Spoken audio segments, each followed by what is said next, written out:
In this lesson, we will focus on one of the fundamental operations in database management, deleting records from a MySQL database.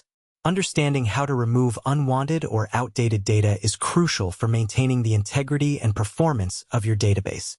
We will explore the syntax and functionality of the delete statement in MySQL, along with practical examples. Don't worry if this feels new at first. This section covers understanding the delete statement. The delete statement in SQL is used to remove existing records from a table. The basic syntax of a delete statement is as follows. Deletion uses a delete request as shown in the sample on this slide.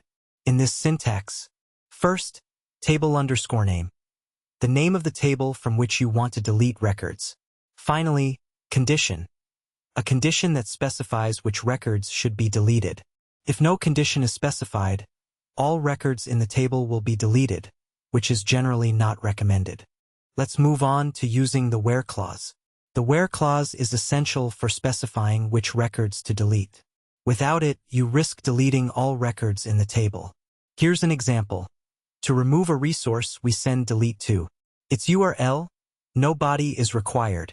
See the example on screen. This command will delete the record of the employee with an employee_ID of 5. Now we're on deleting multiple records.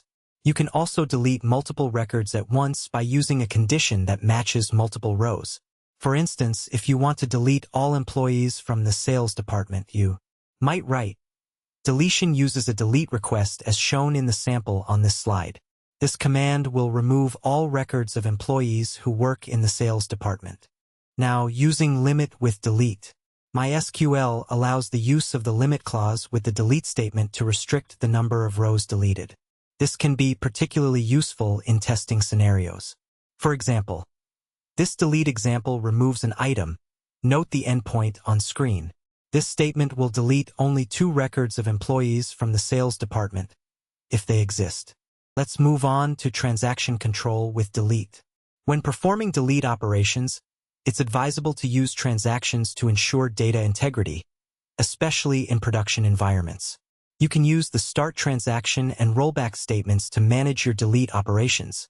Here is an example. To remove a resource, we send delete to. Its URL, no body is required. See the example on screen. In this case, the delete operation won't be permanent until you commit the transaction using commit. In this lesson, we explored how to delete records from a MySQL database using the delete statement. We learned about, first, basic syntax of the delete statement. Also, the importance of the where clause to avoid deleting all records. Also, how to delete multiple records and use the limit clause. Finally, transaction control to ensure data integrity. Go ahead and work through this exercise. First, write a delete statement to remove an employee with a specific employee_ID. Also, modify a delete statement to delete employees from a department of your choice.